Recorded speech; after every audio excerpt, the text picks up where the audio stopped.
भगवान विष्णु पर CJI BR Gavai की टिप्पणी पर स्वामी गोविंदानंद सरस्वती ने कहा कि मनुष्य से गलतियां होती हैं, लेकिन ऊंचे पद पर बैठे व्यक्ति की बात दूर तक जाती है। सीजेआई ने खजुराहो के जावरी मंदिर में क्षतिग्रस्त विष्णु मूर्ति के पुनर्स्थापन याचिका पर देवता से प्रार्थना करो कहकर विवाद खड़ा किया। स्वामी ने कहा कि सीजेआई को एहसास हो गया, हनुमान मंदिर जाकर माफी मांगी तो हम माफ कर देते। जस्टिस गवाई विष्णु के बारे में कुछ टिप्पणी किया ना, तो आप क्या कहेंगे?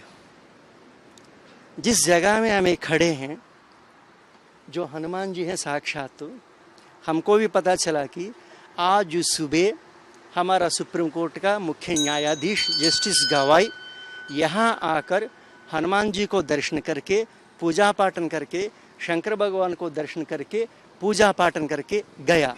हाँ, हर व्यक्ति कुछ तो कुछ मनुष्य होने के बाद गलती करता है, परंतु गलती करने के बाद उसको सुधारने में ही उसका चीज है। हमारा सनातन धर्म में रावण कितना गलती किया, परंतु श्री रामचंद्र ने एक अवकाश दिया, इस गलती से सुधरो। क्षमा अत्यंत श्रेष्ठ गुण माना जाता है हमारे सनातन धर्म में। इसीलिए जस्टिस गवाई के मुंह से जो निकल गया वो निकल गया, नहीं निकलना था, निकल गया, वो गलती है उसको। ज्योतिष पीठ शंकराचार्य अविमुक्तेश्वरानंद पर तंज कसा कि वे अपराधी हैं, उनके केसों पर रोक हटाएं। दिल्ली की लवकुश रामलीला में पूनम पांडेय को मंदोदरी रोल पर बोले कि रामलीला में तपस्वी ही भगवान का चरित्र निभाए, पूनम को शूर्पणखा का रोल मिले। ऐसा एक अधर्मी व्यक्ति शंकराचार्य टाइटल को दुरुपयोग करके बिहार में जाकर गाय के नाम पर वोट मांग रहे, ये कितना गलत है। हम ये आपसे अनुरोध कर रहे हैं, हमारा सनातन धर्मी की विरुद्ध ये अविमुक्तेश्वरानंद काम कर रही हैं।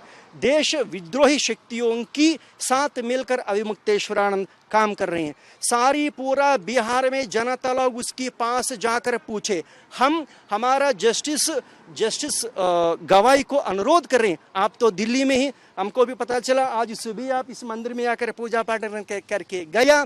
आप दिया गया आदेश को अविमुक्तेश्वरानंद अवहेलन करके मुंबई में भी 363 करोड़ फाइनेंशियल फ्रॉड करके भागकर वहां चले गया। फर्जी शल कंपनी बना रही हैं। अविमुक्तेश्वरानंद का पता चल गया कि ज्योतिर्मठ के केस में हम जेल जाने वाले हैं, तब उस जेल से बचने के लिए ये गौ माता राष्ट्रमाता अभियान शुरू किया। छत्तीसगढ़ के पूर्व डिप्टी सीएम टीएस सिंहदेव ने H-1B वीजा फीस बढ़ाने के ट्रंप के फैसले पर तीखी प्रतिक्रिया दी। उन्होंने कहा कि अमेरिका अंतर्राष्ट्रीय दबाव बनाकर मनमर्जी थोप रहा है, भारत को दृढ़ रहना होगा। ट्रंप के कुछ दिन हैं, ये भी बीत जाएंगे। ये अंतर्राष्ट्रीय स्तर पे लग रहा है कि अमेरिका इन के इन प्रकार दबाव बना के अपनी मंशा के अनुसार दुनिया के अन्य देशों को चलाना चाह रहा है। तो दृढ़ता से मजबूती से भारत को भी खड़ा रहना होगा, देश को भी खड़ा रहना होगा। और ये समय है कुछ दिन ट्रंप के, ये भी बीत जाएंगे। इन्होंने, देखिए, मैंने कहीं का नहीं सुना कि कोई दूसरे देश का प्रधानमंत्री दूसरे देश में जाके वहां के चुनाव के समय किसी प्रधानमंत्री या राष्ट्रपति के कैंडिडेट को सपोर्ट कर रहे हैं। मोदी जी ने वहां जाके अब की बार ट्रंप सरकार। बीजेपी विधायक सुब्रत पाठक के आग लगाने वाले बयान पर सिंहदेव ने कहा कि जो दंगा फैलाने की बात कर रहा है, सरकार सीधा केस करे, संज्ञान लेकर मुकदमा दर्ज हो। आपको बता दें कि पाठक ने अपने बयान में कहा था कि आग लगाने की जरूरत है। आगरा पहुंचे यूपी के डिप्टी सीएम केशव प्रसाद मौर्य ने विपक्ष पर तीखा हमला बोला। पत्रकारों से रूबरू होते हुए मौर्य ने कहा कि 2047 तक यूपी में सपा, केंद्र में कांग्रेस और बिहार में आरजेडी की कोई संभावना नहीं। ये तीनों परिवारवादी पार्टियां अवसाद में हैं, इलाज आगरा में है। समाजवादी पार्टी का भविष्य अंधकार में है, वो एक डूबता हुआ जहाज है। अभी 2047 तक समाजवादी पार्टी के उत्तर प्रदेश में, कांग्रेस के देश में और राष्ट्रीय जनता दल के बिहार प्रदेश में आने की कोई संभावना नहीं है। ये तीनों परिवारवादी तिकड़ी फ्रस्ट्रेशन का शिकार है, तनाव में, अवसाद में। इनको आगरा में इलाज की व्यवस्था है, लेकिन मैं नहीं चाहता कि उनको इलाज के लिए आना पड़े। मैं यही अपेक्षा करूंगा कि ये स्वस्थ रहें, लेकिन सत्ता का ख्वाब न देखें, क्योंकि मुंगेरी लाल का सपना बन करके रहे। देश विरोध नहीं कर रहा है, ये सत्ता के लिए पानी से बाहर निकली हुई मछली की तरह तड़पने वाले लोग केवल व्याकुल हैं। और जो एसआईआर का विरोध कर रहे हैं, मेरा उनसे सवाल है, क्या जिन मतदाताओं का नाम एक से अधिक स्थान पे है वो होना चाहिए क्या? जो मतदाता स्वर्गवासी हो गए उनका मतदाता सूची में नाम होना चाहिए क्या? जो मतदाता सूची में घुसपैठियों का नाम आ गया उनका होना चाहिए क्या? सही काम करने का विरोध करना ये श्री राहुल गांधी जी, श्री अखिलेश यादव जी, श्री तेजस्वी यादव जी की टिप्पणी का फैशन बन गया, लेकिन ये फैशन देश को स्वीकार नहीं। मौर्य ने कहा कि सपा का इतिहास राम भक्तों पर गोली चलाने से जुड़ा है। बीजेपी सरकार पुष्प वर्षा कर रही है। 2027 में बीजेपी 300 प्लस सीटें जीतेगी। सपा को पंचर साइकिल बना सैफई पहुंचाना है। धर्मांतरण पर कहा कि धोखा देने वालों पर सख्त कार्रवाई होगी। भ्रष्टाचार का आलम क्या था? जब श्री राजीव गांधी प्रधानमंत्री थे, संसद में खड़े होकर कहते थे कि हम 1 रुपया भेजते हैं तो 15 पैसा पहुंचता है, और हमारे मोदी जी अगर 1 लाख करोड़ भेजते तो पूरा 1 लाख करोड़ पहुंचता है। अब जो 1 लाख करोड़ भेजने में 85,000 करोड़ खा जाते थे, उन बेईमानों के पेट में दर्द होगा। अब मोदी जी कहते न खाऊंगा न खाने दूंगा, और जिसने भी खाया है जांच करवाएंगे, अब पाई पाई वसूल करके देश की गरीब की भलाई में लगा देंगे। अब इससे ये भ्रष्टाचारी है वो तड़पेंगे, लेकिन उनके तड़पने का डर नहीं है। हमें जनता की चिंता है, जनता की सेवा में समर्पित है। देखिए, उनका भूकंप लाने वाले थे, भूकंप नहीं आया। एटम बम फोड़ने वाले थे, एटम बम नहीं फूटा। अभी हाइड्रोजन बम फूटने वाला दिवाली के पटाखे के बराबर भी नहीं निकला। ये फर्जी बातें करना बंद करना चाहिए, धरातल पे काम करना चाहिए। राजनीति ट्विटर से नहीं होती। अगर कोई शिकायत है तो चुनाव आयोग से जाके शिकायत करो। संवैधानिक संस्था को बदनाम करते हो। सेना अगर पाकिस्तानियों के खिलाफ कार्रवाई करती है तो सेना पर सवाल उठाते हो। अदालत अगर कोई फैसला देती है तो अदालत पे सवाल उठाते हो। माननीय प्रधानमंत्री श्री नरेंद्र मोदी जी एक एक पल अपना देश के लिए लगा रहे हैं, देश के विकास के लिए लगा रहे हैं, देश को महाशक्ति बनाने के लिए लगा रहे हैं। 11वें नंबर से हम 4थे नंबर की अर्थव्यवस्था 3रे नंबर की बनने जा रहे हैं। उन्होंने स्वास्थ्य और स्वदेशी का विशेष महामंत्र अभी अपने जन्मदिन के अवसर पर देशवासियों को दिया है। हर माता बहन को उन्होंने चिकित्सा, अपना स्वास्थ्य परीक्षण कराने, उनकी दवा उपलब्ध कराने का यह निर्देश दिया है। घर के पुरुषों से भी अपील किया है। माननीय प्रधानमंत्री जी दिन रात क्या कर रहे हैं? देश की अर्थव्यवस्था का आकार बने। दुनिया के अंदर बहुत बड़ी बड़ी ऐसी शक्तियां हैं जो भारत की प्रगति को देखते हुए मतलब बर्दाश्त नहीं कर पा रही हैं, और उनके लिए फुटबॉल की तरह श्री राहुल गांधी जी, श्री अखिलेश यादव जी, श्री तेजस्वी यादव जी जैसे लोग काम करते हैं। अगर देश के हित में काम करें तो कभी आने वाले समय में शायद जिस प्रकार का आचरण कर रहे हैं, ये सत्ता तो अभी दूर है इनसे, लेकिन ये विपक्ष के लायक भी नहीं बचे।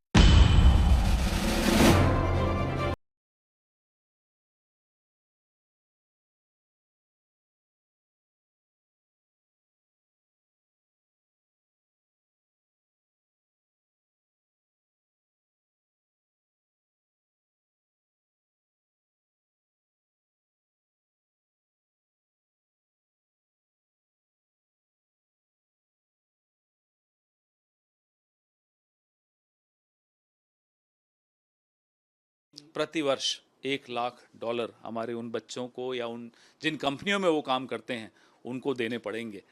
मुझे लगता है इससे बड़ा उदाहरण हमारी विफलता का और कहीं विश्व में देखने को नहीं मिलेगा। 2017 की 5 जुलाई को राहुल गांधी जी ने तब चेतला दिया था प्रधानमंत्री मोदी को कि साहब इस पे आप कुछ कर नहीं रहे हो।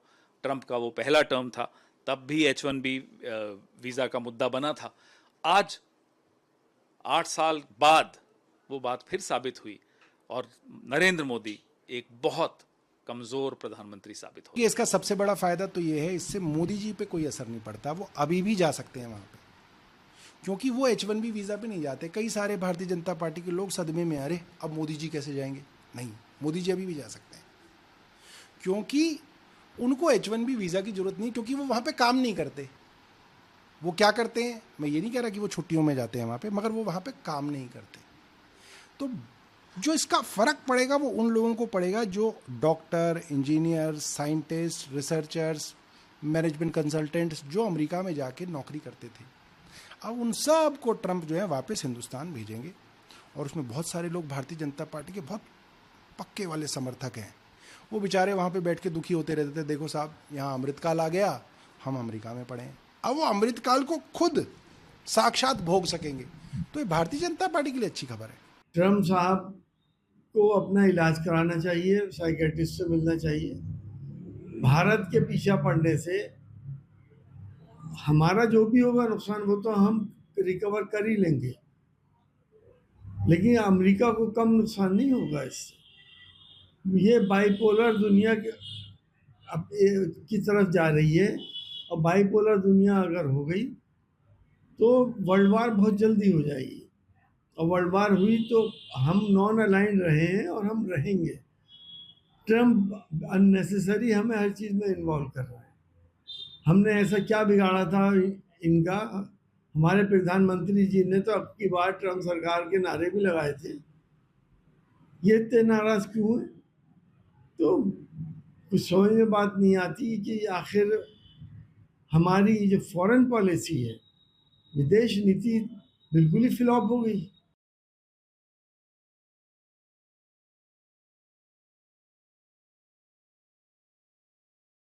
डोनाल्ड ट्रंप ने 25% टैरिफ से 50% बढ़ाया, और अब वो कह रहे हैं कि 88 लाख रुपया हर सॉफ्टवेयर इंजीनियर या इंजीनियर को H1B वीज़ा के लिए देना होगा।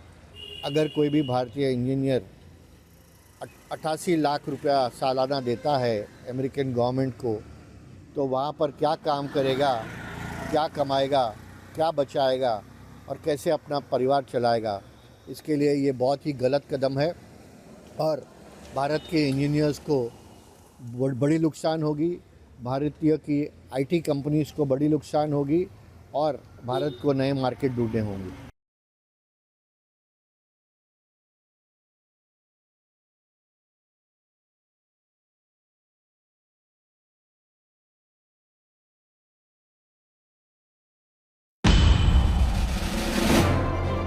बीजेपी राष्ट्रीय प्रवक्ता अजय आलोक ने राहुल गांधी के जेनजी ट्वीट पर पलटवार किया। राहुल ने नेपाल प्रदर्शनों का हवाला देकर कहा कि जेनजी वोट चोरी रोकेगी। आलोक ने कहा, राहुल को जेनजी का मतलब भी नहीं मालूम, यहाँ का पढ़ा लिखा युवा मालूम है सही गलत क्या है। राहुल के साथ एक भी युवा नहीं खड़ा। देखिए, ऐसा है कि राहुल गांधी को जेनजी का मतलब भी नहीं पता है, ठीक है ना। अब वो नेपाल में सुन लिया जेनजी जेनजी जेनजी, उनको लगता है कि नेपाल की तरह यहाँ पे भी युवा हिंसक हो जाएगा, अराजक हो जाएगा। भारत का जेनजी एक बहुत संभ्रांत सोच का आगे बढ़ने वाला व्यक्ति है। उसकी थॉट्स इंटरनेशनल हैं, वो ग्लोबली सोचता है और बहुत परिपक्व है। मेंटल हेल्थ के बारे में बहुत कॉन्शियस रहता है, इसलिए वो राहुल गांधी को पहचानता है।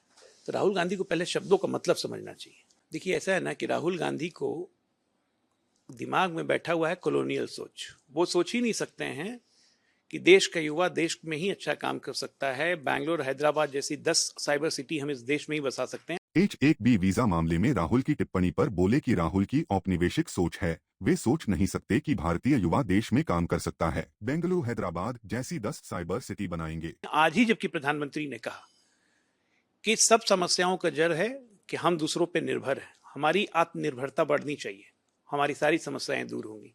अब इनको H1B से दिक्कत है। अरे अगर भारतीयों की जरूरत पड़ेगी, जिसको भी जरूरत पड़ेगी, तो वो शुल्क देगा, भारतीयों को ले जाएगा, और नहीं तो भारतीय अपने देश में काम करेंगे। पूरा विश्व खुला हुआ है भारतीयों के लिए। हमारे टैलेंट पूल पे उनको डाउट है क्या? हमको यहाँ से लेबर एक्सपोर्ट करते हैं अमेरिका, हमारे बेस्ट ब्रेन्स जाते हैं अमेरिका में, और अगर अमेरिका को नहीं कद्र होगी तो यहाँ पे आगे करेंगे, देश के लिए करेंगे, क्या दिक्कत है?